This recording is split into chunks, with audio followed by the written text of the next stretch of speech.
ఈరోజు కార్తీక దీపం రెండో భాగంలో మనసును కుదిపేసే సంఘటనలు. నిజాన్ని దాచుకుంటూ కన్నీళ్లు మింగే కార్తీక్. ఏదో తేడా ఉందని గుర్తించే దీప, జ్యోత్స్న. మొత్తానికి ఈ ఎపిసోడ్ పూర్తిగా భావోద్వేగాల తుఫానే. డాక్టర్ చెప్పిన ఒక్క మాటతో కార్తీక్ ప్రపంచమే తలక్రిందులవుతుంది. సుమిత్రకు బ్లడ్ క్యాన్సర్. ఈ నిజం విన్న క్షణంలో కార్తీక్ గుండె చీలిపోతుంది. అత్తంటే తనకు ప్రాణం. ఆ ప్రాణానికి ప్రమాదమంటే ఆ బాధను మాటల్లో చెప్పలేడు.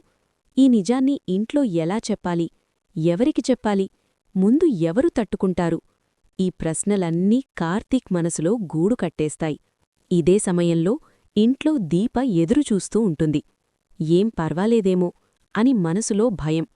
దశరథ ఇంటికి వచ్చి ఏం పర్వాలేదు అని చెప్పినా దీప మనసుకు అది నమ్మకమివ్వదు. ఎందుకంటే కార్తీక్ ముఖంలో ఉన్న ఆ నవ్వు నిజమైన నవ్వు కాదు. అది బాధలు దాచుకునే నవ్వు. ఇక్కడే జ్యోత్స్న రంగంలోకొస్తుంది. రిపోర్ట్స్ అడుగుతుంది. మెడిసిన్స్ గురించి ప్రశ్నిస్తుంది. శివన్నారాయణైతే ఇంకా గట్టిగా నిలదీస్తాడు. రిపోర్ట్స్ చూపించరా కార్తీక్? ఆ ఒక్క ప్రశ్నతో కార్తీక్ లోపన భయం రెట్టింపవుతుంది. నిజం బయటపడితే ఈ కుటుంబం తట్టుకోగలదా? అందుకే బ్లడ్ తక్కువైంది అని కవల్ చేస్తాడు. కాని శివన్నారాయణకు అనుమానం. శివన్నారాయణ చెప్తాడు, నీ ముఖం చూస్తుంటే నువ్వు ఏదో దాస్తున్నావురా. ఈ మాటలు కార్తీక్ హృదయాన్ని గుచ్చుకుంటాయి. నిజమే, నిజం దాస్తున్నాడు.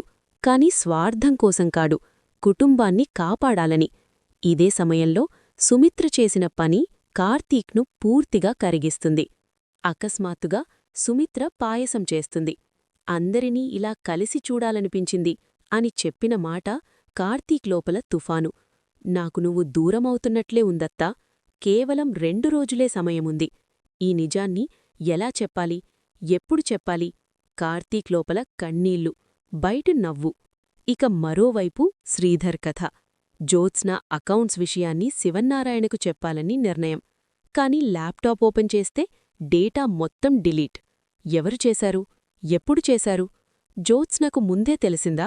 ఇది మరో పెద్ద మలుపుకు సంకేతం.